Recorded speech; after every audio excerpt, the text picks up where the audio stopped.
Looking at the map, we should be getting close. Speaking of which, the closer we get, the more Paimon's heart feels like it's beating out of her chest. Excitement! Yeah, sure, that's it. Oh look, it's Tighnari and the others. Everyone's here bright and early. Yeah, the desert's a pretty harsh environment.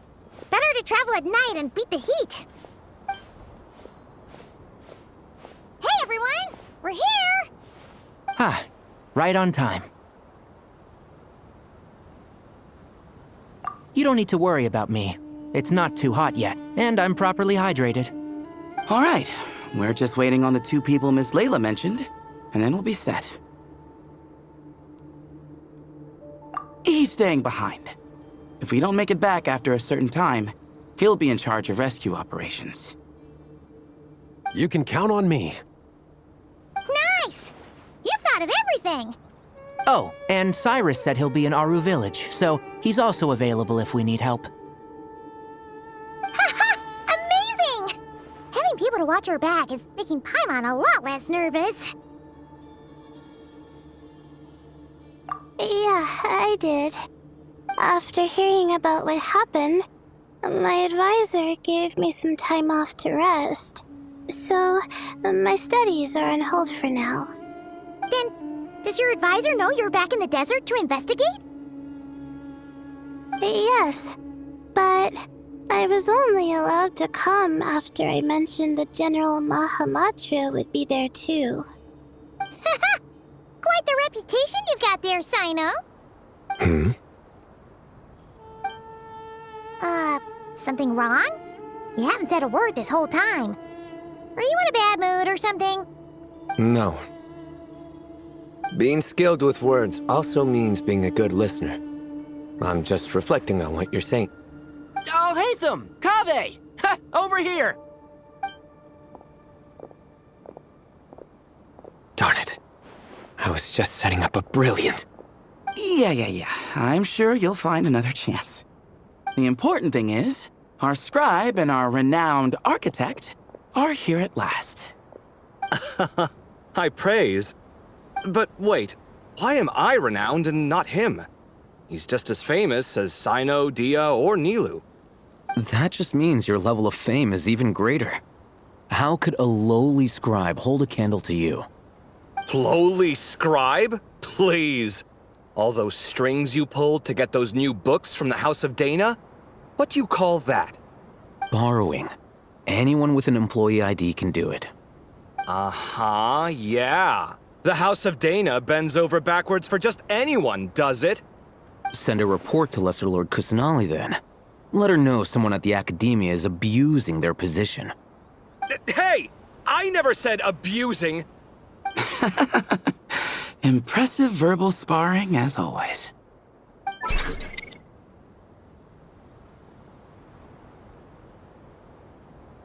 Oh, hello to you too, Marak. Well, looks like your assistant is raring to go, Kaveh.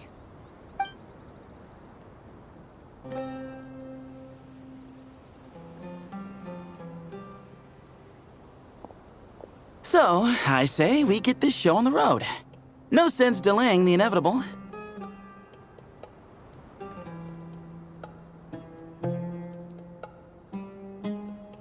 No need. We're in this together, remember? Sure. This is the entrance, yeah? Yes. Perfect. Then, if we're all set, let's get moving.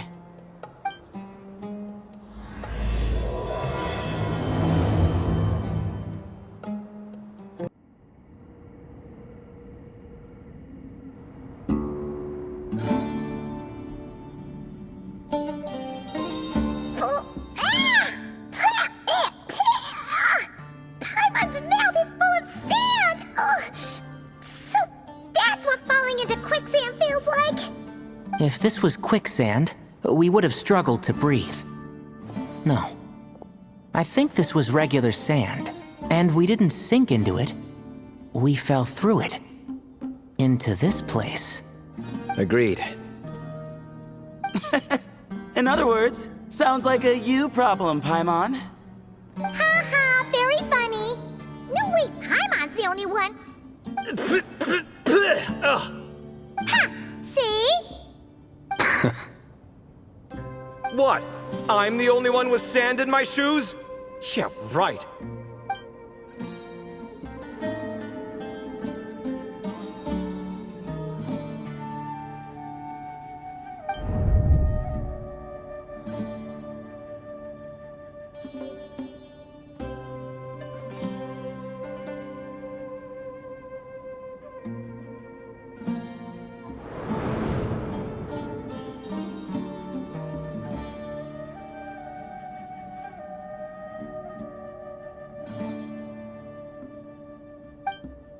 Whoa! There are monsters here?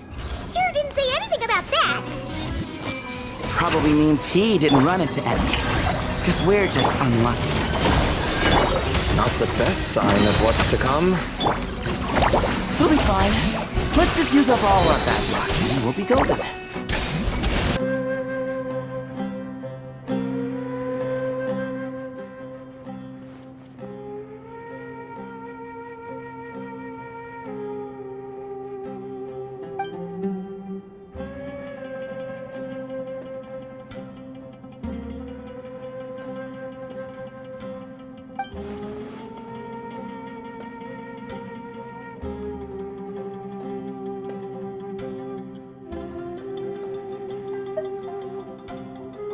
Well, that goes without saying. Fair point. There's just one problem, though. The only way forward is through that door. Ooh! Is it time to hunt for a key? Paimon loves this part. Don't worry. With our adventuring experience, we'll find it no problem. Let's get searching.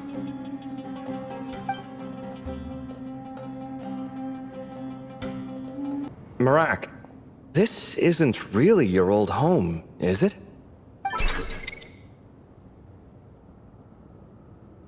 No idea what that means, but Marak does sound pretty happy. So, mechanical life forms do have the capacity to miss home.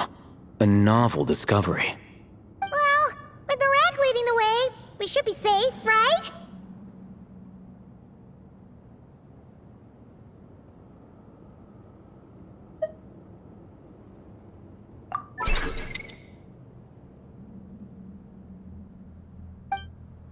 Good thing you decided to join, Kaveh. Otherwise, our investigation would have ended at that door. It was nothing that I did. You should thank Marak instead. Hold on. At this rate, Paimon's gonna lose her title as best guide to a mechanical suitcase.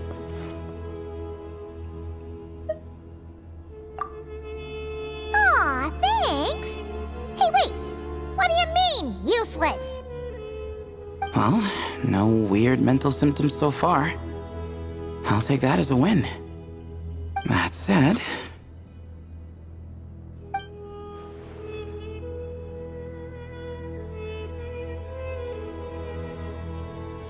There are 3 doors here. So, we split up. Divide and conquer. Otherwise, this whole thing is in ruins. No pun intended on that last part. I swear. Yeah, that might be our best option.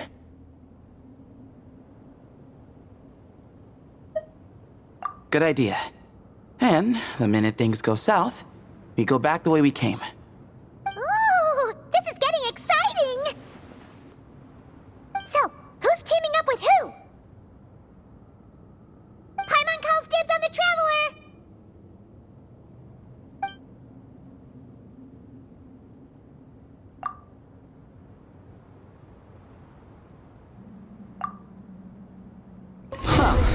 This takes me back. The last time we were in the desert together, the 2 of you came all the way out here to gang up on me. Oh? Sounds like someone's holding a grudge. Just what I like to hear. If you're still hung up on that last one, just name the time and place. And we'll have ourselves another thrilling... duel. Huh. What's with the awkward pause? Were you expecting me to stop you from saying something stupid? You two can have 1,000 duels for all I care, after we're done here. For now, focus on the task at hand. This chamber is huge. I can't even imagine what it's used for. Oh. What's wrong? I seem to have stepped on some kind of stone slab. Huh. There's a pattern on this, but it's hard to make out with all the dust. Huh? Look! The shape seems to match the markings on the ground over there. Let's slot it in and see.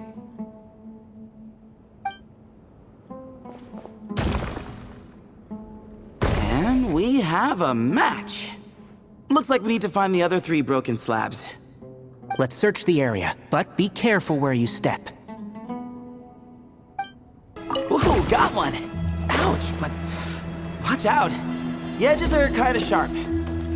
Got the 3rd piece. We just need one more. Huh. Look, a cat. Could it be the same one Jer mentioned? I don't think we need to worry about startling him. He doesn't seem afraid of people. Yeah. If anything, it seems like he wants us to follow. Oh, he led us to the last piece. Who's a good kitty? I never thought I'd hear you say something like that. You've clearly never heard how the professor talks to his tomatoes, then.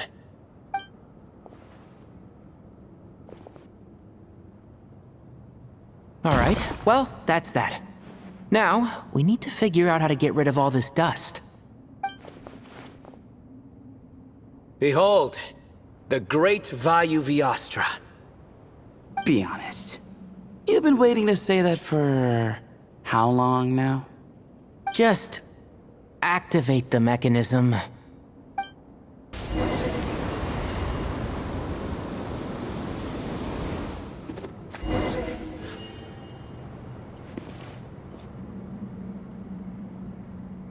Huh. It worked. It's a picture of... 3 Hermanubises? That can't be right. The ears aren't vertical. Oh, true. And the looks fall short. My hat is much better looking.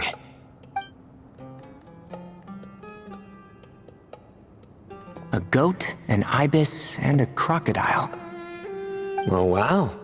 Our botanist knows more than just plants. Riveting observation. I was just thinking. These 3 figures look a lot like the 7 pillars of King Deshret. That's right. These are our colleagues.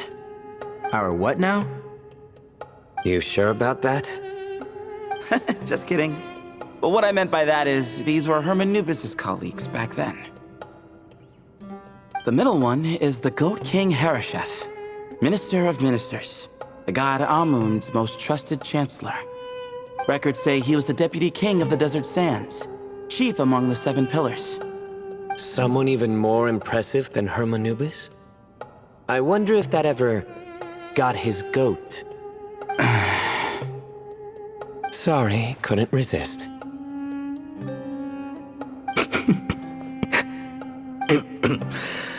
Okay, that was a good one. Wait, really? I've got so much more where that came from. Where were we? This is Sobek, the Crocodile King, captain of captains. As the name suggests, he was a valiant commander and had dominion over all weapons of war. And finally, this is the Ibis King Thoth, scribe of scribes. Your memory's pretty impressive. I bet you're almost as good as me at memorizing cards. A scribe. Did he manage archives then? Like Alhaitham? Wait, that's all Alhaitham does? I never knew being an academia scribe was such a cushy job. Well, that's how his friend put it, anyway. But it does seem like he has a lot of free time. Well, I don't know much about the academia, but I'm sure the Ibis King had more responsibilities than that. The temple's records say he represented the wisest aspects of King Deshret, inventing the desert script and arcane arts at his king's command. He must have been quite the impressive man, then. Or creature, depending on how you look at it. Still, why are these three the only ones represented here? What about the other pillars of King Deshret? Maybe because the three of them were extra close? Kinda like us. Oh yeah! Maybe we should have someone inscribe us on a commemorative stone slab too. Or we could just take a picture. It would serve the same purpose. Anyway, no more distractions. Doesn't it look like there's writing carved into the corner? There is. And it's in the ancient desert script too. Looks like the Ibis King left you some homework. Give me a sec. I'll try and translate it. The ministers are unvirtuous. The scribes unwise. The captains unworthy. My end is not humanity's end. Hereby bestow upon you all the far side of eternity. Wait, so they went to Aru? It doesn't sound like it was their idea. The far side of eternity is said to be the final land of dreams for all desert dwellers. But if such a place did exist, wouldn't it also be an inescapable prison? Yes, and based on the writing here, it's clear King Deshret wasn't pleased with these three. This gift he bestowed upon them seems more like a punishment. Such is the power of a king, I suppose. Which means the goat's the one who got in the end. Huh. Yep, not as good the second time. What? Impossible. Well, looks like that's all we can learn here. Should we keep going? Yes, no time to waste.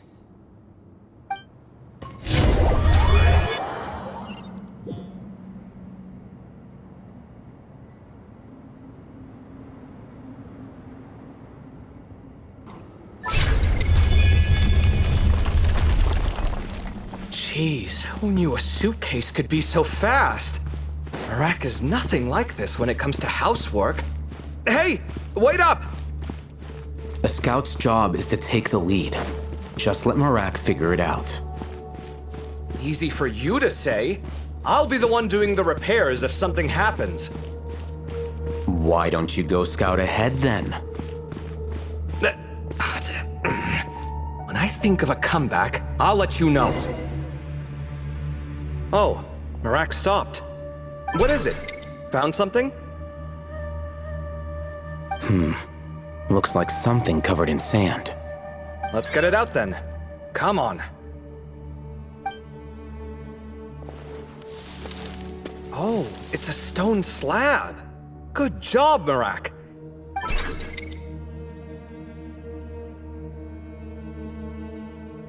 Let's take a look. Huh. Looks like this part of the picture goes over there?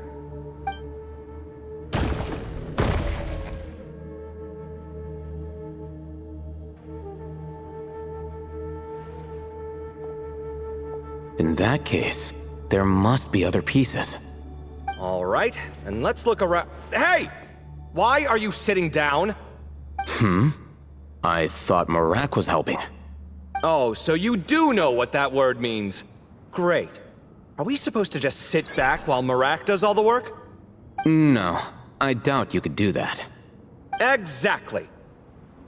But I can.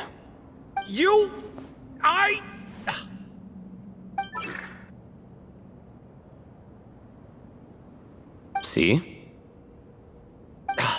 It's all coming back to me. How How insufferable it is to work with this no-good, do-nothing... We could be more efficient, I agree. I'll work on this piece. You take care of the rest. Looks like we found them all. The pieces fit together like a glove.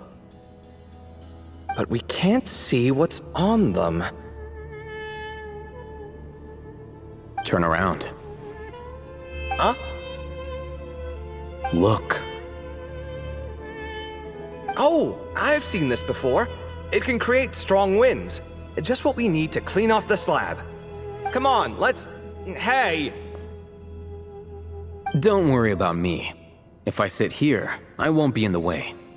Oh, you don't want to be in the way? Then sit right in front, so the device can blow you straight back to Sumeru City. Done. Huh. That's one big cat. And there's a shattered crown. I think it's depicting some kind of story. Look, there's writing too. The Ibis King answered the young noble, granting him the wisdom he sought. But the fragile crown was shattered by lies in the end. Here I leave the name, Gudars. Gudars? I've seen that name in a history book before. He was a young noble who sought to save his realm, and a king who once united the desert. That's right. Although his methods were rather shameful. During his long reign, he betrayed his family and the nobles who supported him, only realizing the error of his ways after his enemies left him nowhere to turn. But by then, it was too late. Seems like a common occurrence across history. Different people, same mistakes. It's an inevitable pattern, destined to repeat itself.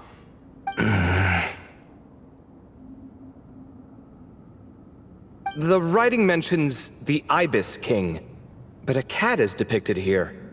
Does that mean... So far, what's depicted on the slab seems true to history. In which case, this cat is either a proxy for the Ibis King or a manifestation of said king himself. Exaggeration is a common method ancient records use to highlight a being of higher status. And as we know, Layla and Jur both heard the sound of a cat while escaping the ruin. You're saying the Ibis King, one of the legendary 7 pillars of King Deshret, is here, still helping those in need? I'm saying we can't rule it out.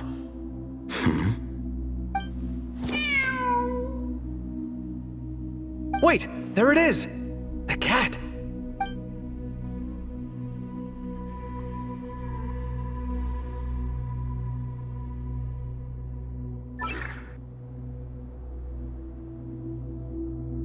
Ah! Marak went after him! The cat's showing us the way forward. Come, let's follow. Okay.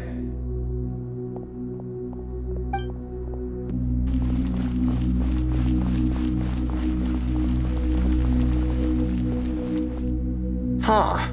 The cat's... gone. Yes, but look where he led us. Oh. Another slab. It looks similar to the last one.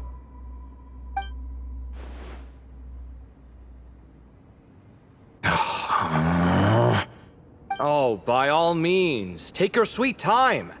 Wouldn't want you to overexert yourself.